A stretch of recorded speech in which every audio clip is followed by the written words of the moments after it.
Hi, my name is Joe Williams. I'm a licensed clinical social worker in New Jersey and Pennsylvania, and I want to talk about the Philadelphia College of Osteopathic Medicine's psychology program, which I attended from 2005 to 2010.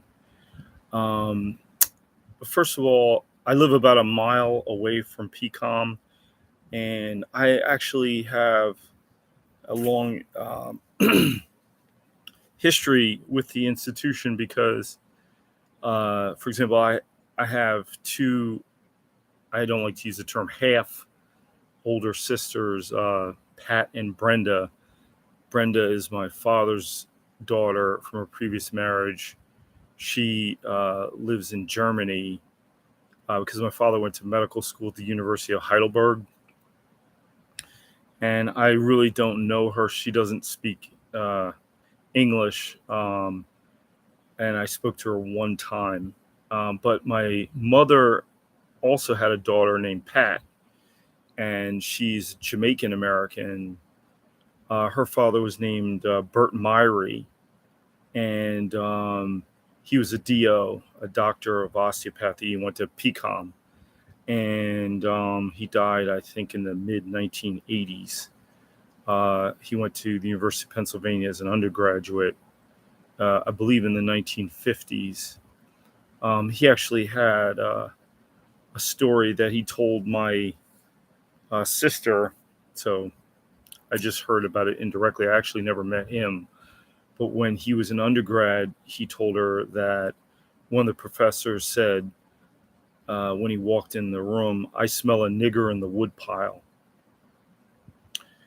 And so my sister said to him, why didn't you complain? Why didn't you protest? He said, "I just wanted to be a doctor."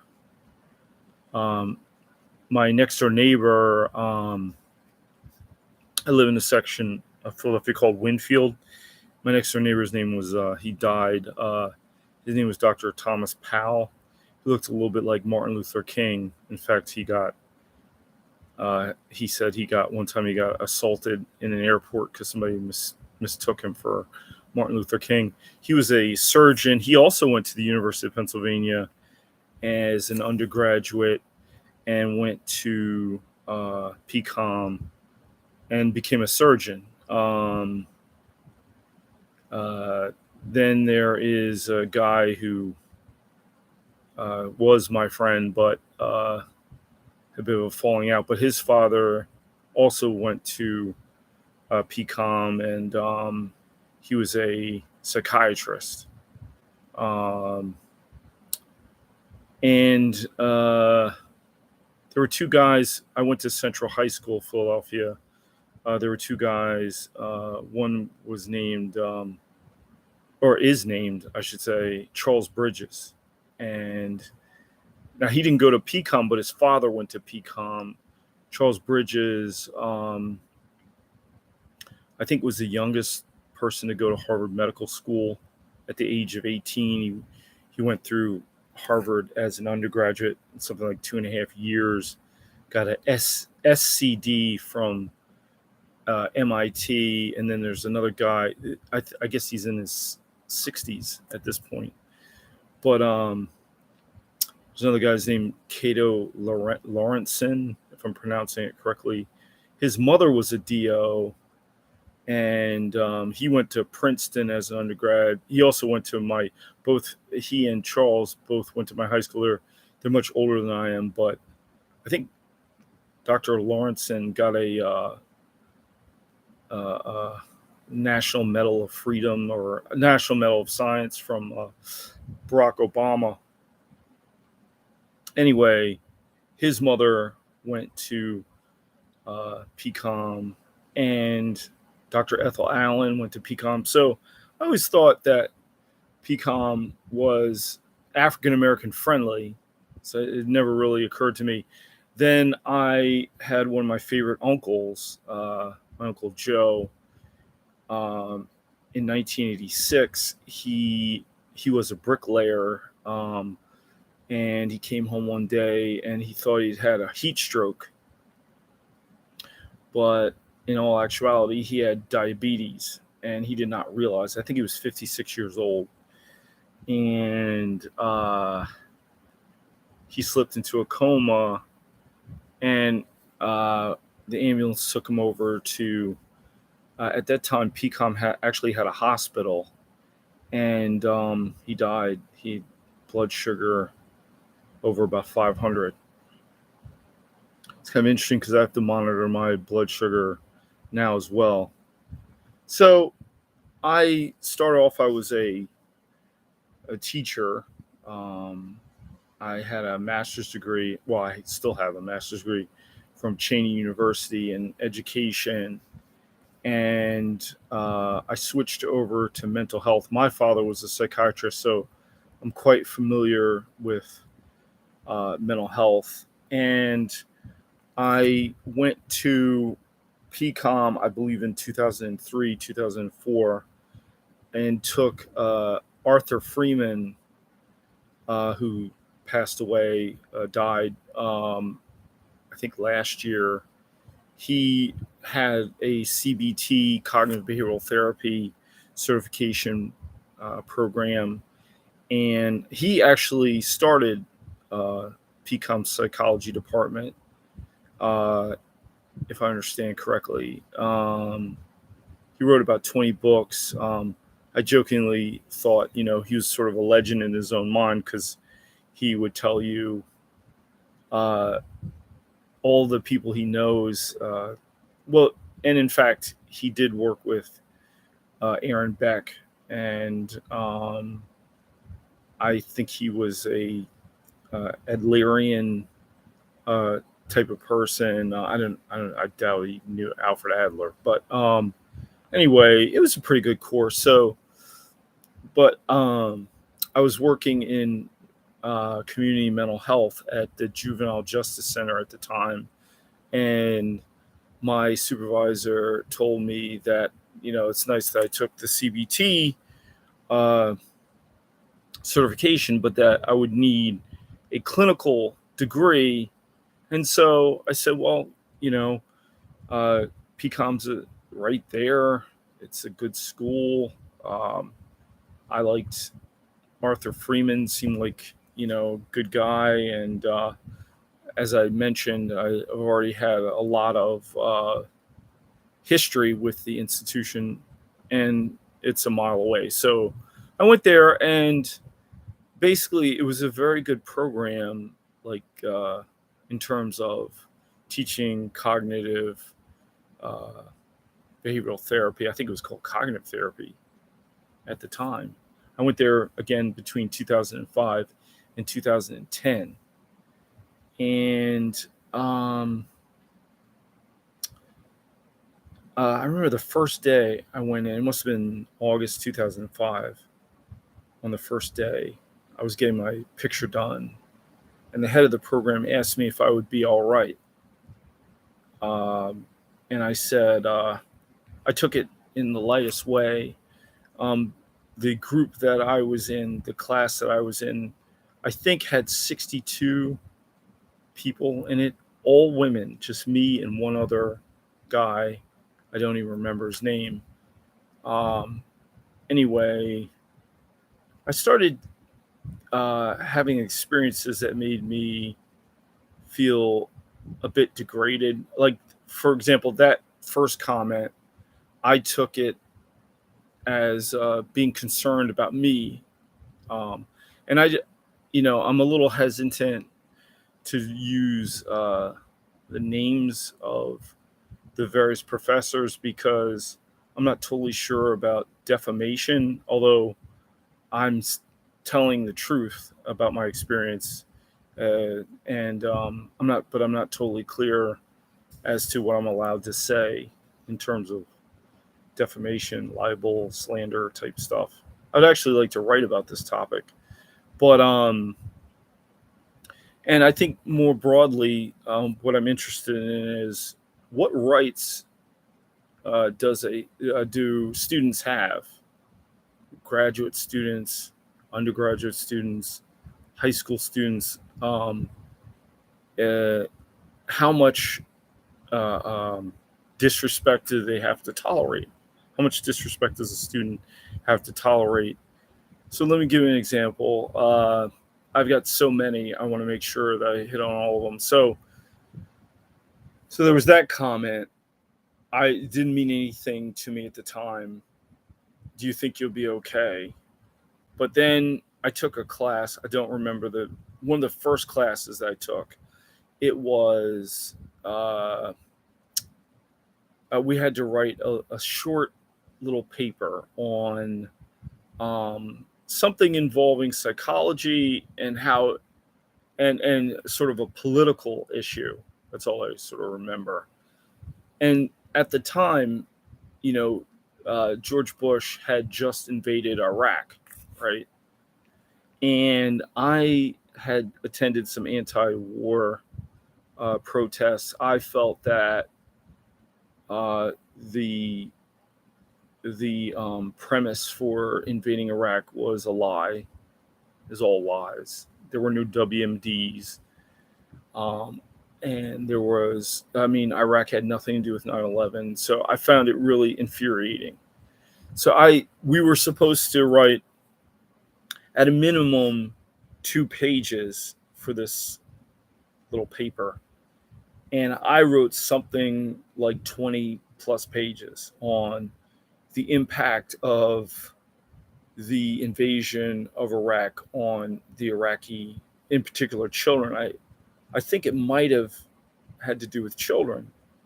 Anyway, I remember there was this one particular article that I kept quoting from the Lancet, and the death count was already in the hundreds of thousands of Iraqis. And the woman who taught that course, she gave me an F on my paper.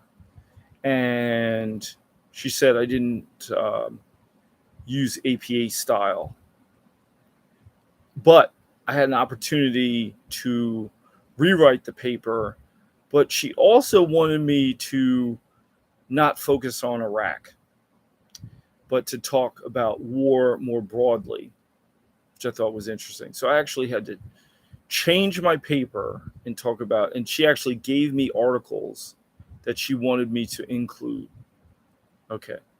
So that was experience number 1, which I thought was really odd because I just started the school and I already was getting ready to flunk out.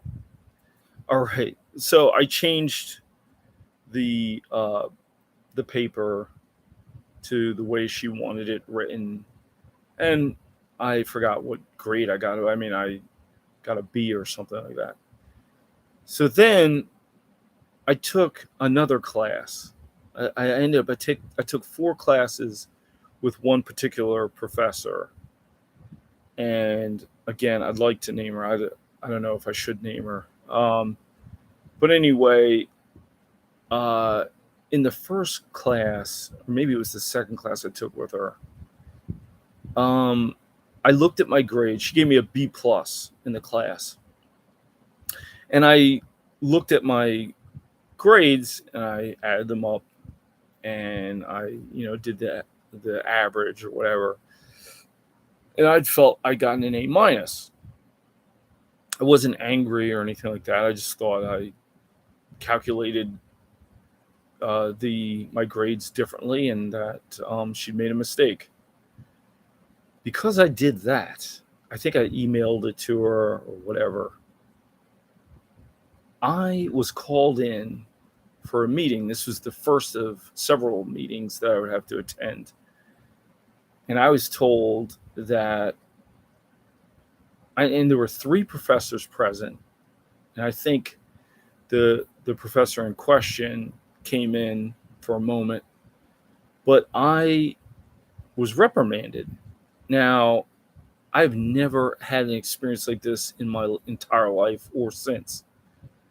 I went to the Episcopal Academy, which was pretty elite, Central High School, Cheney, University of Pennsylvania, community college, Temple University, Franklin and Marshall College, the Philadelphia College of Pharmacy and Science, which is now the University of the Sciences. Never in my life have I ever experienced that kind of meeting before. And I, you know, it's as if I was being uppity, right? I was, who am I to dare to question this professor's math? Okay. So now I'm getting a little paranoid. And in fact, I asked, well, how am I supposed to communicate with a professor and explain that I don't agree? That was never answered. Then I was told that I would need to not directly interact with her, that I should turn my papers into the director of the program and not to her. And then I guess that was, I guess they, the director realized that that was completely insane. It would be totally ridiculous. So she backed off of that. But I noticed in the 4 classes that I took with this professor that my grades were getting lower and lower, and I found with less and less explanation. In fact, there was one paper I remember there was no commentary at all, and I think I still have it. And I was at this point afraid to say anything. Okay, so it's like paranoia now. And then I remember my advisor is another story. My advisor, I would meet with her regularly to talk about my progress. So I'm kind of like a happy-go-lucky type of person. And I remember I went in and she asked me, how do you think you're doing? And I told her I think I'm doing well. I always want to talk in class and participate. And then she said, I think she said, yeah, you might talk too much. I said, what? She said, she accused me, she said there was a complaint that I was making sexual innuendo in class. Now, again, this is a program that where there's only 2 men, although we would take classes with other students, but there were 2 males and all females, and mostly white females. So I'm already hyper aware of who I'm with. It was almost like, I feel like it was almost like being in a woman's um, high school almost. That's what it felt like. First of all, that the professors were taking such a personal approach to me was bizarre. It was like, even as a child, I never had that much scrutiny in my life. She said I made sexual innuendo in class. So I was not aware of ever saying anything. Like sometimes I might look at people, but it's not sexual necessarily, but I never said anything to any female student ever at PCOM. In fact, I felt that I had a very cordial relationship with pretty much all of them. But then at this point, like, I was really paranoid. I started asking the women in my program, have I said anything that was offensive? And they're like, no, you're fine. Did I do anything? Did I give you a look or anything? There was one student there who I was very close to. She happened to have been a lesbian at the time. So there was no tension there at all. And she was absolutely wonderful. But then I asked my advisor, I said, well, who said I made sexual innuendo?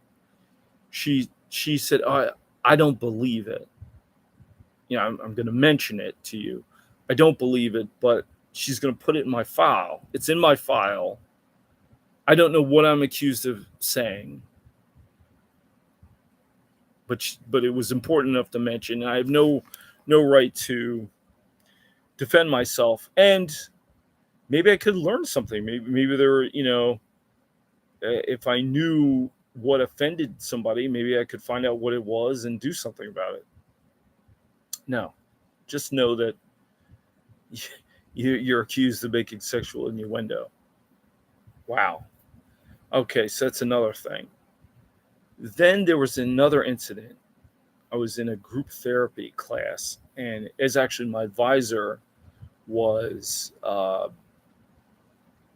substituting as the teacher that day.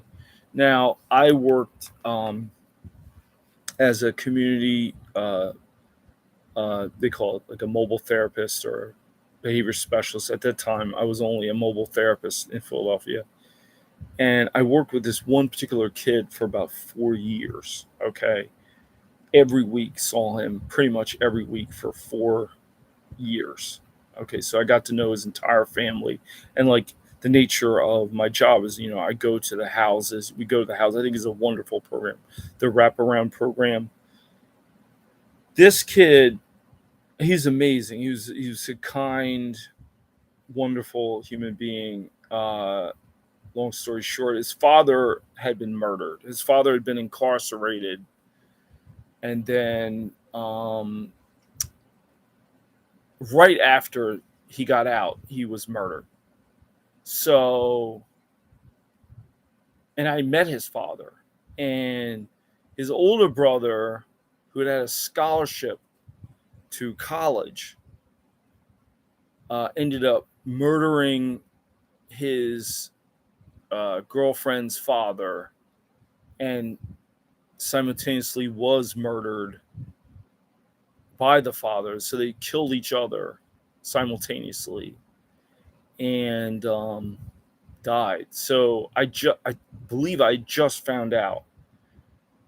So this, as I was walking into the group therapy class, my advisor said, "How are you doing?" And I know that usually when people ask you how you're doing, they really don't want to know. But I said, "Wow, I think I tried to explain what had happened." And she said, "Well, we all have problems." So that was her attitude. Then there was another incident. Now, this professor actually, I got along with. I got along with. It seemed like, in fact, he even I contacted him after I left PCOM for the final time. And one time I walked into his classroom. It was my birthday. I don't remember exactly what year, but it's October 17th. And as a birthday gift to myself, I I ordered Albert Bandura's book Self Efficacy, and I brought it to his class. Sort of Bandura's magnum opus, right? So I came in the room. Now the professor was sitting maybe 9 feet away from me at all times. At no point had I come anywhere near him, right? And I walk in, sit down. I think I was early, and I'm excited because I got my book, right? So he looks at me reading the book, and he said, "Did you steal my book?" Right? "Did you steal my book?" And now you could say, well, he's joking, it was a light comment. He looked in his bag. He looked in his bag and saw that he still had his book. And then he said, oh, no. Okay. And I was also accused of ruminating too much. But I did actually. I sat there and I thought, now, I thought about that moment. I still think about that moment. Why would he think it? Now, see, to me, there already we have racial undertones to what's going on because hypersexual. I'm so out of control that I'm actually making sexual comments in the middle of class. I'm so out of control that I stole a book from a professor, even though it was physically impossible for me to have done so. Okay, so then there's more incidents. Okay, then the director, I had to write a paper on Gestalt therapy, right? Fritz Perls, and I turned the paper into the director, and she told me that I would not be able to understand. That I can't understand Fritz Perls. And I thought that was kind of interesting because it is kind of difficult to understand Gestalt therapy. But, when I was looking at Fritz Perls, he looked a little bit like my father in a way. I think he would have been a bit older than my father, but like I was looking at him particularly on, his last autobiography. And he does write, like, I think it's called In and Out of the Garbage Pail or something like that. He's kind of a strange guy. But, I thought about that too. Like, like I said, my dad was a psychiatrist. I've heard about these guys as a child. Why wouldn't I be able to understand Fritz Perls? So again, questioning my intelligence, my ethics, and also, ethics. Like I'm a thief, hypersexual, and I'm basically stupid, is what they're saying. Now it's interesting because I went into another program because now, like I said, I'm a licensed clinical social worker, and the program was very similar, even though one's psychology and one's social work are kind of the same difference in many ways. But except social work, with psychology, there's sort of a pretense of objectivity, I think. Anyway, so there was that situation. Then there was another incident. I was in a research class, right? And again, the classes are mostly women. And I noticed myself that quite often the professor would look at me. He would look at me. I don't know why. I got a B in that class, actually. But this one woman thought that I must have an A. And she thought that because I was a male, that this professor must really favor me. So what she actually said, and I'm not making this up, she said he favored me because we both have penises. And I did not respond to that at all. I didn't respond to that at all. But I thought, well, what if I had said that to her? And I would have had another meeting with the director of the program again. I can't even imagine if I would have said that. Then I took a class in psychopharmacology, right?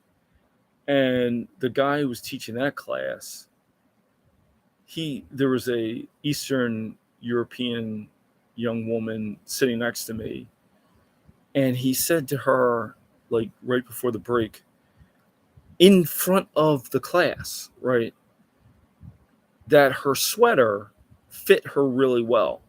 He liked the way her sweater fit her.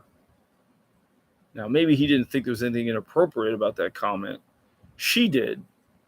Like during the break, she turned to our classmates and me and said, "Can you believe he just said that?"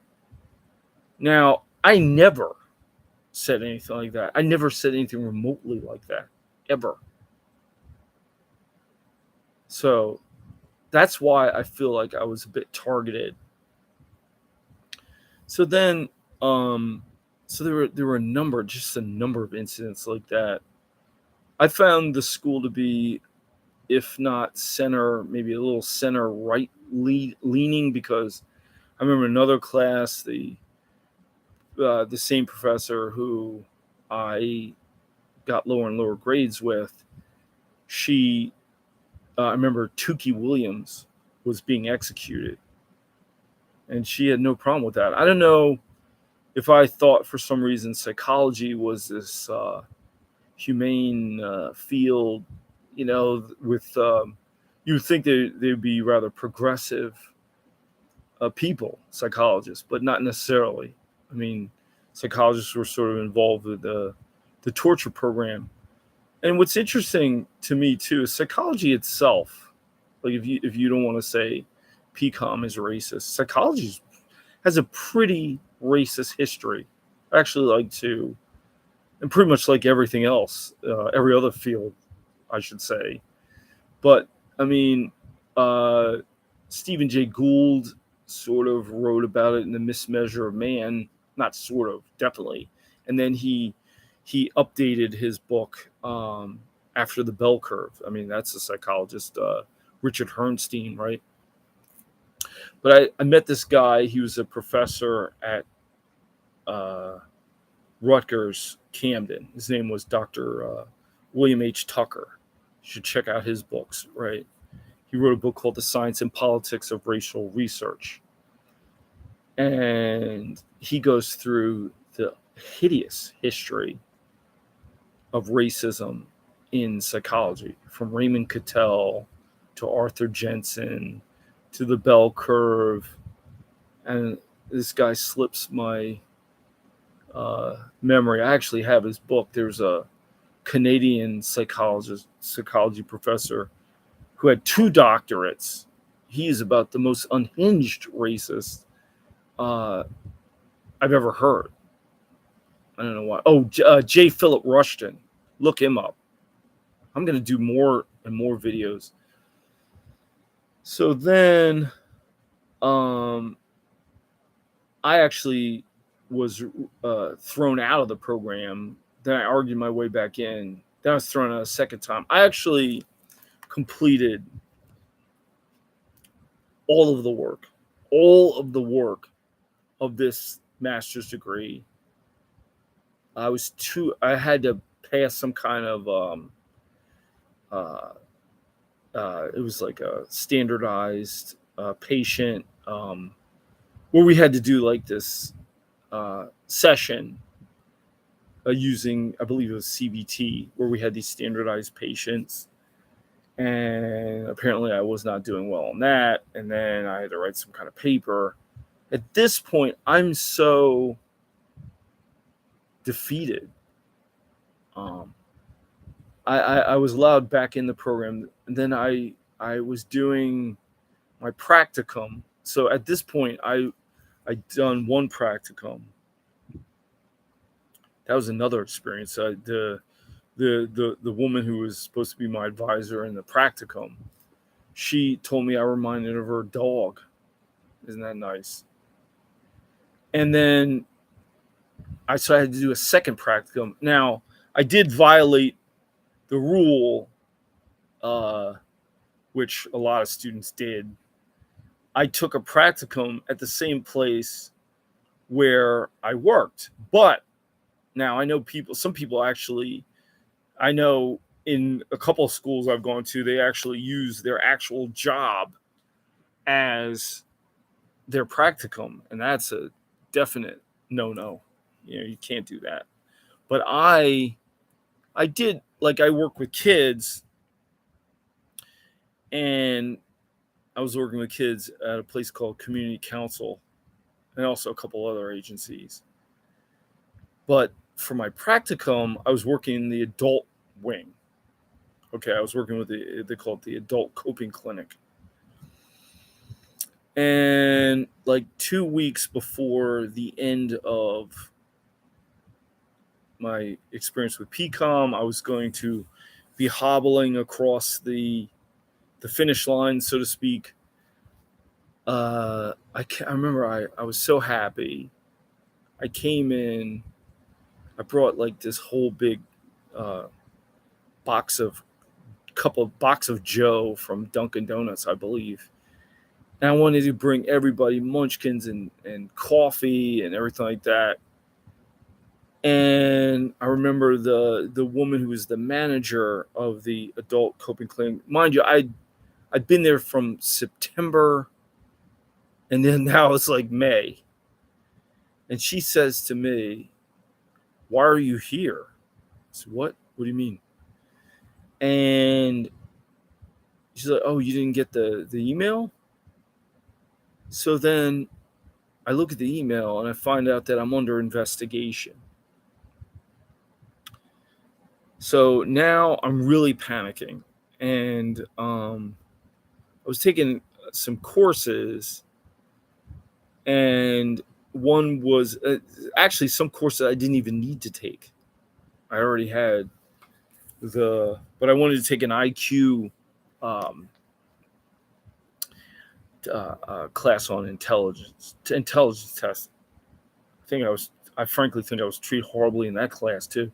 Now, again, the guy I just mentioned, William Tucker, that was his area of expertise. He had a PhD from Princeton, and his doctorate was funded by ETS, which is they're located in Princeton. I mean, really read his book. He wrote a book called on the Pioneer Fund. Look into those people. He wrote a book on Raymond Cattell. Raymond Cattell tried to sue him. He wrote a book called The Science and Politics of Racial Research. He was just a wonderful person. I emailed him, and he came over. Rutgers Camden is like literally right across the Ben Franklin Bridge. But he met with me. We went out and talked. Went to this vegetarian Chinese restaurant. Anyway, so I went off on a tangent, but I was told I was under investigation, and then I needed to just leave. Now, I was in the process of purchasing my uncle. He had been recently deceased. I was going to purchase. I got a loan from the bank, my credit union. I was going to buy his house. I was going to graduate. You know, I had a really horrible experience at this school. At least I was going to have a degree. Well, that's another thing. Another professor said that I viewed PCOM, this degree, as a diploma mill. That's another insult. I'd been there for 5 years for basically what's a 2-year degree. And it's just incredible. And by the way, I'm in an extraordinary amount of debt right now from this diploma mill. That was another thing. The woman who was my practicum advisor, she talked about how I would be making $85 an hour, and I really didn't deserve it. First of all, I didn't make $85 an hour at the time. I think I was making like $30 an hour. And I didn't even know you could make that kind of money in mental health. Now I know you can make a lot more. And now I am making a lot more with the licensures. And so 2 weeks, I mean, just imagine this, 2 weeks before I graduate, it's like the rug is pulled out from underneath me. And community council would not even tell me what the investigation was about. That's unbelievable. And then, without ever speaking to me, just told me it was they found the investigation was founded, and never even told me what it was about. At no point was I involved in the investigation. And it's like, so I lost my job.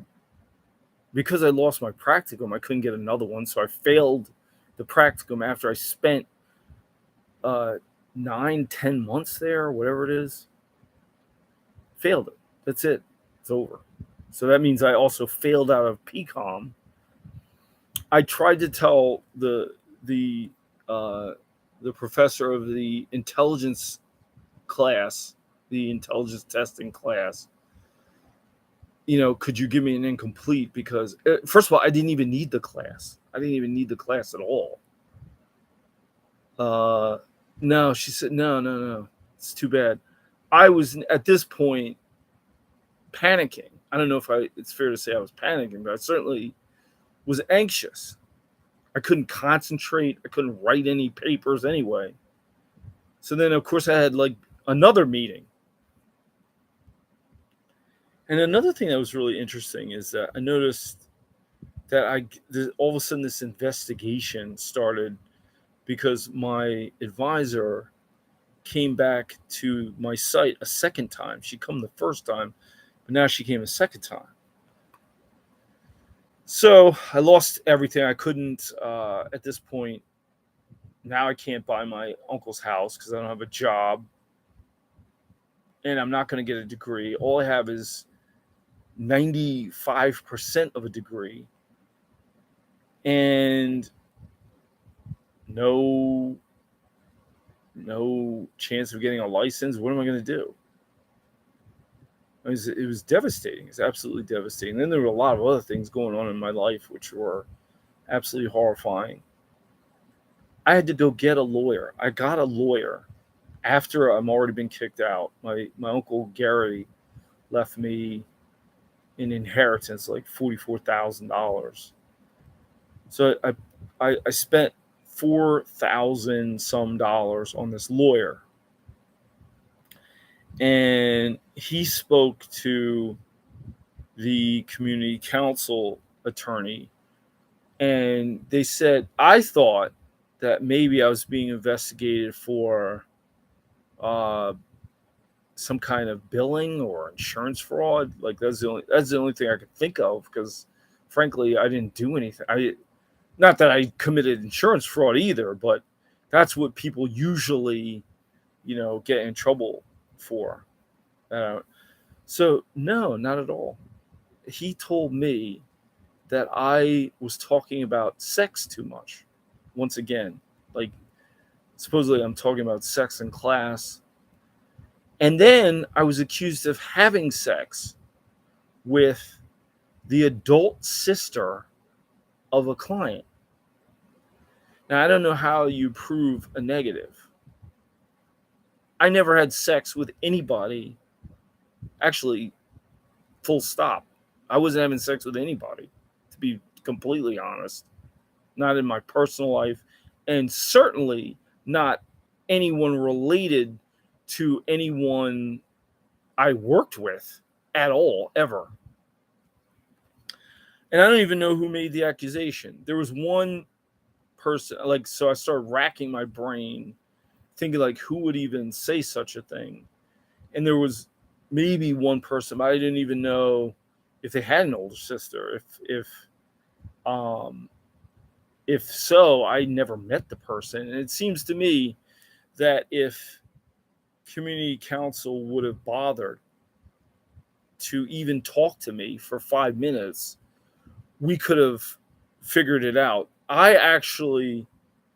Because to be honest with you, I would only go to work, go to my practicum, or go to school and go home. That's all I did. I didn't date anybody. I wasn't doing anything.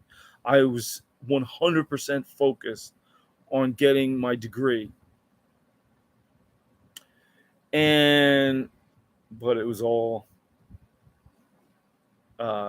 I'd also like to make another comment. It's actually true that I was talking about sex a lot. I was talking about sex a lot with the adults, not with the kids. And that's because the adults were talking about sex. The adults were talking about sex. It's not that I would bring up sex.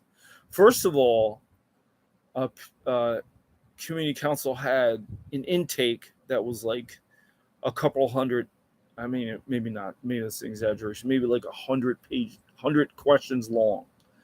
And I remember I was told I would have to ask, each prospective client, this entire you know questionnaire. And I remember it said something like, "Do you engage in high risk sexual behavior?" And I remember this one woman got really angry. And I said, "Ma'am, I didn't make up these questions. In fact, I was embarrassed to ask some of the questions." And she said to me, "Do you engage in high risk activity? I don't feel comfortable sitting back," because we were sitting back in like these little, like, I mean, they had windows, but these like little, small, tiny little offices. Then the adult clients would come in and talk about sex, like I said, but not. I didn't get any prurient or titillating. I had no interest in the stories from a titillating perspective, and if that's the right way to say it. So, for example, a man was raped by his brother, and you think, that's sex, I guess. I mean, it's sex. And decades later, he, on the one hand, loved his brother, but was very torn about, hating him as well, right? It's very complex feelings. Another woman was in a sexual relationship with her father as a teenager. And then he stopped having sex with her and started dating adult women. And what blew my mind in that story was that she was upset that he stopped. Not that he had sex with her, but that he stopped having sex with her. Then there was another guy who he seemed to black out while I was doing like a timeline of his life. And I asked him, "Well, what happened during this year?" And he literally just started shaking. And I have no idea what that was about, but it was pretty terrifying. And I didn't know what to do about it. So I would bring up these situations. And then there's another woman who believed that one of her neighbors had electrodes and was shocking her, sexually, and wanted to contact the FBI about it. I didn't know what to do about these situations. I mean, I thought that was it's not funny, but I just trying to explain that that's not really happening. Just trying to explain to her, like, oh, that's not possible. She did like research and brought in all these papers and everything. So what was the other one? Then there was a woman who came in and said that she'd been engaged in sex work, and these two brothers were holding her hostage at a local hotel. It was horrifying. It wasn't like sexual, like pornography. I mean, it was like criminal. I mean, horrifying. Incest, rape, and I remember the on-site supervisor I had, she said that she told me, like, I could do prolonged exposure, but actually not to do what I would need to do is prolonged exposure, but that I did not have the training, which is fair. I'm actually getting it now. I'm going to get it now this year. I'm also trying to study cognitive processing. So now I actually know more about therapy than I did then. But that experience was devastating for me. First of all, like I said, I'm in an enormous amount of debt. Still, I work constantly, um, and I'm also very paranoid. Still, because I don't know. I'm afraid to have a private practice. No, because what happens? Anybody can accuse me of anything. And listen, I have my own flaws. Like, I'm not a perfect person. There are some.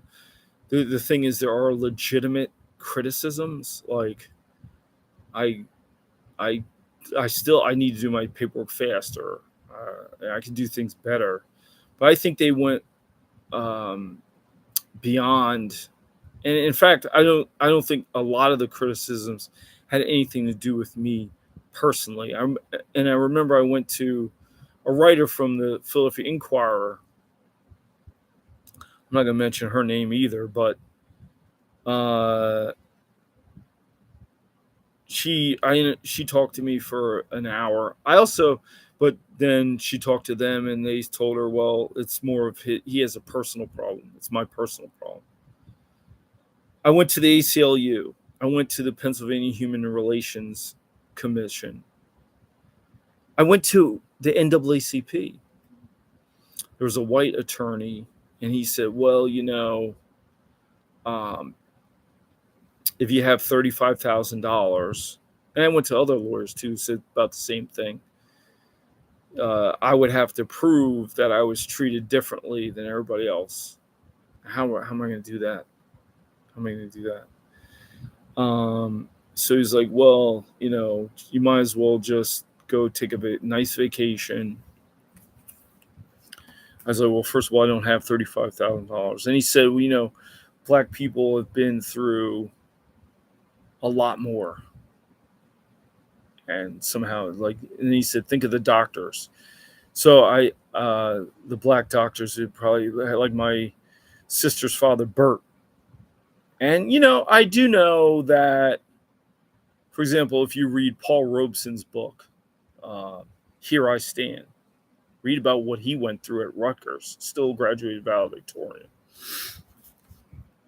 And also sometimes I sort of pass, but I felt like there's a racial aspect to my treatment. Again, if you're talking about hypersexuality, I'm stupid. I'm not moral. I'm also, aggressive. How I had the audacity, the uppityness of asking about how dare I ask the professor about my grade, which to me I thought was a regular thing. Like I said, I went through I went back to school and almost did this exact same program over again, but at a different school. Did 2 years of internship, practicum, whatever you want to call it. Totally different experience. Totally never faced that kind of personal. This is one of the reasons why I know it's not me. It's not a personal problem. The next program, they did not treat me in the same way at all. In fact, I had to write a paper on Gestalt therapy for the next program. And you know what?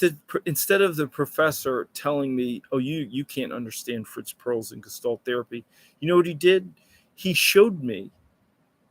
We looked at videos of there's a video, I can't remember what it's called, but it's where Fritz Perls, Carl Rogers, and I can't think of the other one, Albert Ellis maybe.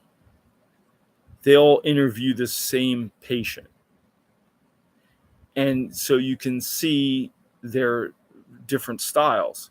He told me about that. I never, of course, and it didn't take any more effort for him to show me how Gestalt therapy actually works, as opposed to telling me I'm too stupid to understand Gestalt therapy.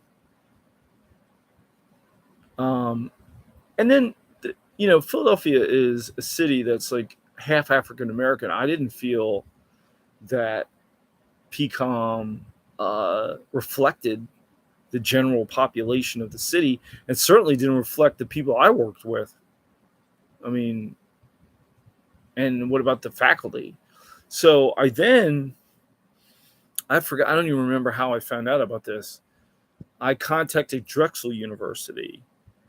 They had, I think it was called a cultural competency program, where they would evaluate other programs and see how they're doing culturally.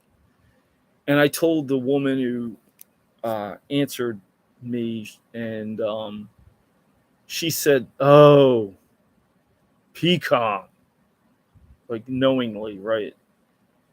I said, "Yeah, PCOM." I said, "Could I read the report?" She said, "No, I'm afraid not, because they paid for the evaluation, and they own it. You can't see it." But yeah, she said, "Well, let me just say I'm not particularly surprised by what you're telling me." So it wasn't really personal to me, in my opinion. And so I would like to say more about this.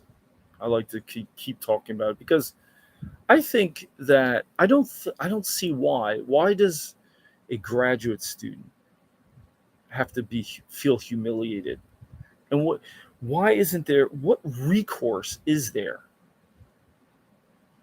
Why do I have to take that because somebody has a PhD, or they have status?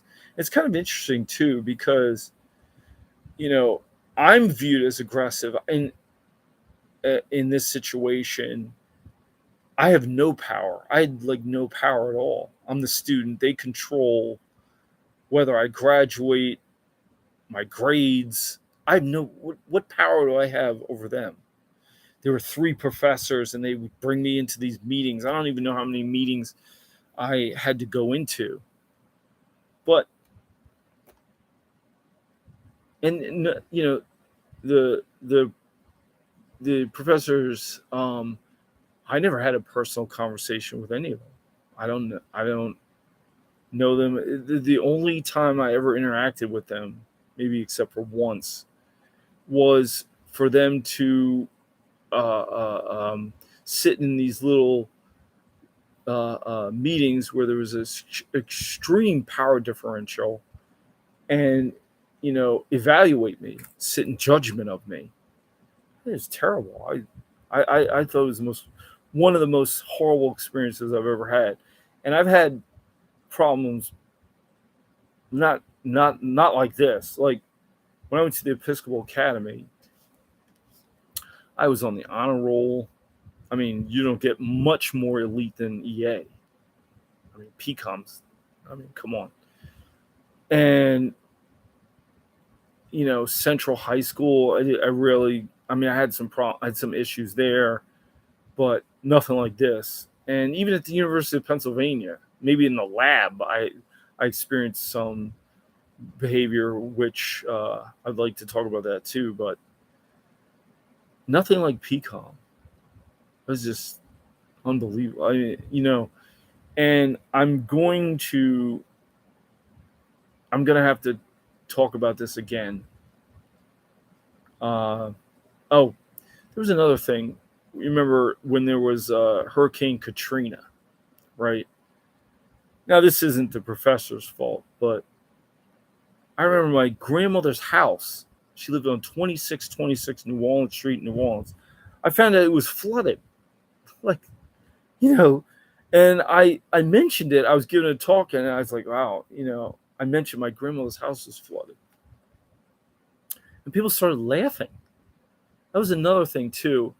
I was walking out of a classroom, that same research class I was talking about earlier, and the 76ers used to play at PCOM. They used to practice at PCOM.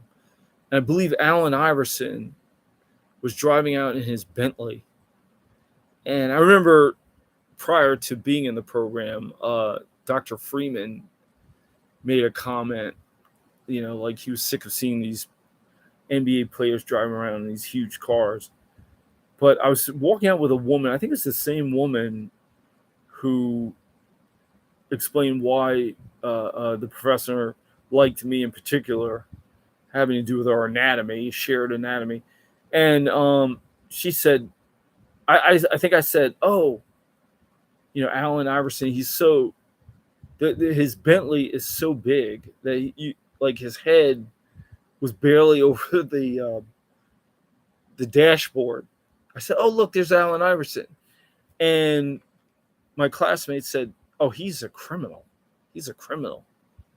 And I said, what? Why do you say that? Oh, he just is. So to me, it was that kind of environment.